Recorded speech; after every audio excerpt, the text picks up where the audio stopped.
हाय दोस्तों, आज की कहानी है राजा की परेशानी। इस कहानी में आपको पता चलेगा कि कैसे राजा की परेशानी दूर होती है और चोर का न्याय होता है। चलिए कहानी शुरू करते हैं। एक छोटा सा राज्य था। वहाँ एक राजा रहा करता था। इस राज्य में सेना, मंत्री, सभासद सभी थे,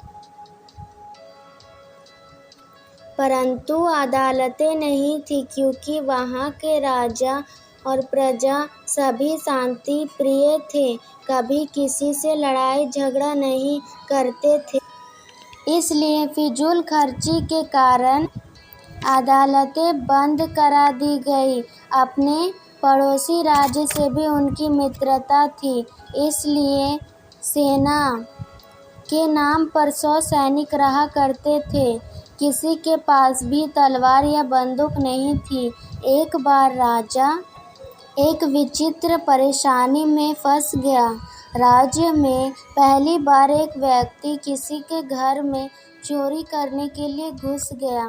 संयोग से वहां मारपीट हो गई और वह चोर एक व्यक्ति को मार दिया।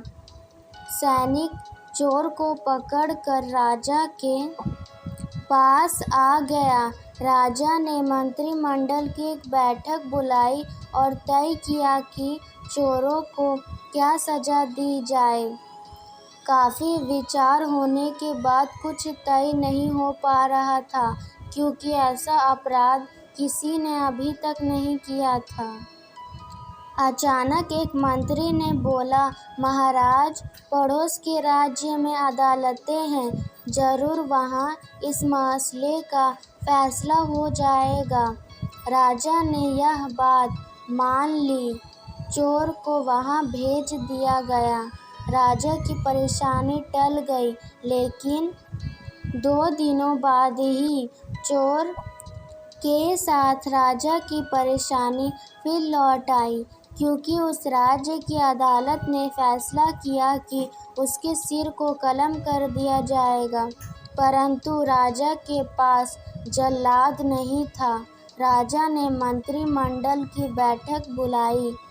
कई दिनों तक विचार होने के बाद अंत में इस नतीजे पर पहुंचा गया कि चोर की सजा को आजीवन कारावास में बदल दिया जाएगा।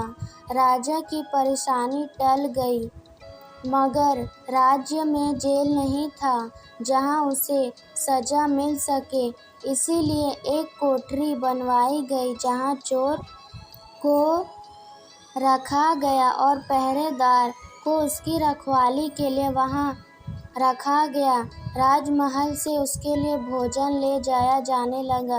राज्य का धन बहुत कम था। राजा के लिए खर्च उठाना भारी पड़ गया। फिर मंत्रिमंडल की बैठक बुलाई और कहा गया कि पहरेदार को हटा दिया जाए। दूसरे दिन चोर की नींद खुली। वहां पहरेदार नहीं था और दरवाजा भी खुला था। जब कोई उसका भोजन लेकर नहीं आया, तो वह स्वयं थाली लेकर राजमहल पहुंच गया। फिर तो उसका रोज का यही काम हो गया। वह भोजन लाता और आकर सो जाता, जिससे राजा की परेशानी बढ़ गई। मंत्रीगणों ने चोर से कहा, अब तुम आज़ाद हो। मगर चोर बोला, मैं भागकर अब कहाँ जाऊँ? मुझे देखते ही लोग मारने लगेंगे। राजा की परेशानी बढ़ी तो उसने फिर मंत्रियों से सलाह ली। मंत्रियों ने कहा, महाराज, इसका भोजन पानी बंद कर दीजिए। भोजन नहीं मिलेगा तो स्वयं कहीं निकल जाएगा। लेकिन चोर भी जाने को तैयार नहीं था। वह भूखा प्यासा रहने लगा। चोर ने लोगों से गुहार लगाई।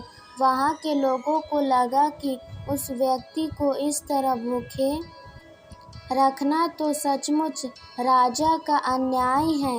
राजा ने स्वयं की परेशानी प्रजा को बताई।